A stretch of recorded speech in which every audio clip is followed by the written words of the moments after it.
வடக்கு கிழக்கு பிரதேசங்களில் திட்டமிட்டு சட்டவிரோதமாக மேற்கொள்ளப்படும் பௌத்த ஆலய கட்டுமானங்கள் ஒருபோதும் இலங்கையில் அமைதியை கொண்டு வராது என்று ஈழ மக்கள் புரட்சிகர விடுதலை முன்னணியின் தலைவர் சுரேஷ் பிரேமச்சந்திரன் ஒரு கருத்தை முன்வைத்திருக்கிறார். சிஸ்டம் சேஞ்சை முன்வைத்து ஆட்சியிடம் ஏறியிருக்கக்கூடிய இடதுசாரி ஜனநாயகம் பேசும் ஒன்றிய அரசு அத்தகைய நடவடிக்கைகளை தடுத்து நிறுத்தி நாட்டின் நிலையான அபிவிருத்தியில் கவனம் செலுத்த வேண்டும் என்றும் அவர் ஒரு கோரிக்கையை முன்வைத்திருக்கிறார். இது குறித்து அவர் விடுத்துள்ள அறிக்கையில் வடக்கு கிழக்கு மாகாணங்களில் திருகோணமலை, முல்லைத்தீவு, வவுனியா, மன்னார், யாழ்ப்பாணம் போன்ற பிரதேசங்களில் சிங்கள பௌத்த மக்கள் வாழாத இடங்களில் அடாத்தாக பிடித்த பல காணிகளில் ராணுவத்தினரின் உதவியுடன் புத்த கோயில்கள் அமைக்கப்பட்டு வருகிறது. இப்போது ஆட்சியில் இருக்கின்ற தேசிய மக்கள் சக்தி அரசாங்கமானது இவற்றை தடுத்து நிறுத்தாமல் சட்டவிரோதமாக கட்டப்படும் புத்த விகாரைகளை இன்னும் ஆதரித்து செயற்பட்டு வருகிறது. யாழ்ப்பாணம் தையட்டியில் தனியாருக்கு சொந்தமான காணிகளை பறிமுதல் செய்து தமிழ் மக்களின் எதிர்பார்ப்பையும் மீறி சட்டவிரோதமான முறையில் ஒரு பௌத்த ஆலயம் கட்டப்பட்டுக் கொண்டிருக்கிறது.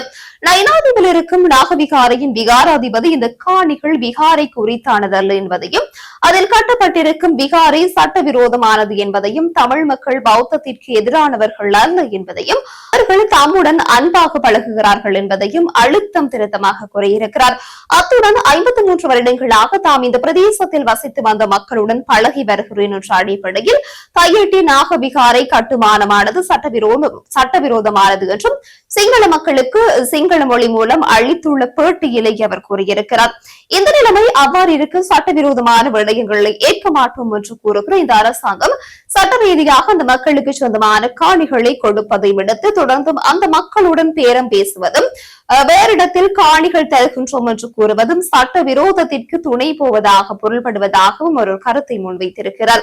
வடக்கு கிழக்கை பொறுத்தவரையில் பல இடங்களில் பிரதானமாக புத்தர் சின்னங்கள் இருக்கின்ற என்ற பெயரில் நூற்றுக்கணக்கான ஏக்கர் காணிகள் பறிமுதல் செய்யப்பட்டு அங்கு புத்தர் கோயில்கள் நிறுவப்பட்டு வருகிறது. இது பௌத்த நாடு, நாங்கள் விரும்பிய எதனையும் செய்யலாம் என்ற மனோபாவத்துடன் பெரும்பாலான புத்தபிக்குகளும் படையினரும் அவர்களுக்கு சாதகமான அரசியல்வாதிகளும் செயற்பட்டு வருவதானது நாட்டின் ஒற்றுமைக்கு குந்தகமானது என்பதை அவர்கள் முதலில் புரிந்து கொள்ள வேண்டும் என்றும் அவர் குறிப்பிட்டிருக்கிறார். தமிழ் மக்கள் ஏற்றுக்கொள்ளாத அரசியல் சாசனத்தில் பௌத்தத்திற்கு முதன்மை ஸ்தானம் கொடுக்கப்பட்டிருக்கிறது. வடக்கு கிழக்கில் இந்துக்கள், முஸ்லிம்கள், கிறிஸ்தவர்கள் ஆகியோரே மிக பெரும்பான்மையாக வாழ்கிறார்கள். மிக சொற்பமான அளவில் சிங்கள பௌத்த மக்களும் வாழ்கிறார்கள். ஆகவே அத்தகையதோர் பிரதேசத்தில் பௌத்தத்திற்கு முதலிடம் இருக்க வேண்டும் என்பது ஜனநாயக பூர்வமானது அல்ல என்றும் அவர் குறிப்பிட்டிருக்கிறார். வடக்கு கிழக்கில் தற்போது கட்டப்பட்டு வரும் புத்த கோயில்கள், சுற்றாடல்கள் அனைத்துமே தமிழ் முஸ்லிம் மக்கள் வாழும் பிரதேசங்களாக இருக்கிறது. இந்த பிரதேசங்களில் சிங்கள பௌத்த மக்கள் எவருமே கிடையாது. இவ்வாறானதொரு இடங்களில் புத்த கோயில்களை கட்டுவது என்பது புத்த பெருமானை அவமதிப்பதும் பௌத்தத்திற்கு தீங்கு விளைவிக்கும் செயலாக இருக்கிறது. உங்களது இந்த கட்டுமானங்கள் அனைத்தையும் நோக்குகின்ற போது வடக்கு கிழக்கு சிங்கள பௌத்த மேலாதிக்கத்தை நிறுவுகின்ற உங்கள் நோக்கம் எங்களுக்கு புரிகிறது. ஒரு புறத்தில் சமத்துவம், சகோதரத்துவம், இனங்களுக்கு இடையில் ஐக்கியம் பற்றி பேசும் உங்கள் அரசாங்கம் இவ்வாறான நடவடிக்கைகளுக்கு துணை போவது என்பது நீங்கள் பேசுகின்ற விடயங்களை நிர்மூலமாக்குவே தவிர நாட்டில் ஐக்கியத்தை உருவாக்காது என்பதை தயவு செய்து புரிந்து கொள்ளுங்கள் என்றும் அவர் ஒரு கருத்தை முன்வைத்திருக்கிறார். இந்த நிலையில் இயற்கை பேரிடரால் பாதிக்கப்பட்டுள்ள இலங்கை மீண்டெழுவதற்கு இன்னும் போதுமான சர்வதேச உதவிகள் கிடைக்கப்பெறவில்லை என சர்வதேச நன்கொடையாளர்கள் மாநாட்டை விரைவில் நடத்துவதற்கு அரசு நடவடிக்கை எடுக்க வேண்டும் என்றும் எதிர்க்கட்சி தலைவர் சஜித் பிரேமதாஸ் வலியுறுத்தியிருக்கிறார். இது தொடர்பில் ஊடகங்களுக்கு கருத்து தெரிவிக்கும் போது அவர் இவ்வாறு குறிப்பிட்டிருக்கிறார். பேரிடரால் பாதிக்கப்பட்டுள்ள மக்களுக்கு வழங்கப்படும் என்று உறுதியளிக்கப்பட்டுள்ள நிவாரணங்கள் விரைவில் வழங்கப்பட வேண்டும். முகாம்களில் உள்ள மக்களை பாதுகாப்பான இடங்களில் மீள குடியமர்த்துவதற்குரிய ஏற்பாடுகளும் இடம்பெற வேண்டும். பேரிடரால் பாதிக்கப்பட்டுள்ள இலங்கையை மீள கட்டியெழுப்புவதற்கு போதுமான உதவிகள் இன்னும் கிடைக்கப்பெறவில்லை. இனியும் காலம் தாழ்த்தாது சர்வதேச கொடையாளர்கள் மாநாட்டை நடத்த வேண்டும். சர்வதேச சமூகத்தின் கவனம் எமது நாட்டின் பக்கம் திரும்பியுள்ள நிலையில் கூடிய விரைவில் இதற்குரிய நடவடிக்கை எடுக்கப்பட வேண்டும். எனினும் இது தொடர்பில் அரசு அக்கறை செலுத்துவதாக தெரியவில்லை.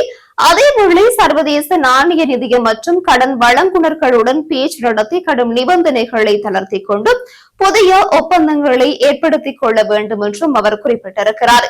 மறுபக்கத்தில் ஜனாதிபதி அனுர்குமார திசாநாயக்க தலைமையிலான தேசிய மக்கள் சக்தி அரசின் வீழ்ச்சி பயணம் ஆரம்பித்து விட்டது. எனவே மாகாண சபை தேர்தலை நடத்தப்பட மாட்டாது என முன்னாள் அமைச்சர் ராஜித சேனாரத்ன தெரிவித்திருக்கிறார்.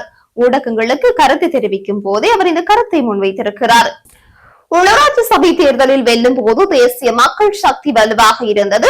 அதனால் தான் உள்ளூராட்சி சபைகளில் வரவு செலவு திட்டத்தை நிறைவேற்றிக் கொள்வதற்கு எதிரணி உறுப்பினர்கள் ஆதரவு வழங்கினார்கள். எனினும் இந்த அரசு ஓடாது, நிச்சயம் விழும் என எதிரணி உறுப்பினர்கள் நம்புகிறார்கள். ஓராண்டு கடந்தும் உள்ளூராட்சி சபைகளூடாக எந்தவித அபிவிருத்தி திட்டங்களும் முன்னெடுக்கப்படவில்லை. இதனால் தான் எதிரணி உறுப்பினர்கள் எதிர்த்து வாக்களித்திருக்கிறார்கள். மக்கள் மத்தியில் இந்த அரசாங்கம் நம்பிக்கை இழந்து வருகிறது. எனவே மாகாண சபை தேர்தலை இந்த அரசு நடத்தாது. ஏனெனில் ஒரு சபையை கூட வெல்ல முடியாத நிலையே இந்த அரசுக்கு உள்ளது என்றும் அவர் குறிப்பிட்டிருக்கிறார். அடுத்து முன்னாள் ஜனாதிபதி ரணில் விக்ரமசிங்கவிற்கு மீண்டும் நாடாளுமன்றம் செல்லும் எண்ணம் இல்லை என்றும் இது பற்றி அவர் என்னிடம் கூறியிருப்பதாகவும் இந்த ராஜித சேனாரத்ன கருத்தை முன்வைத்திருக்கிறார்.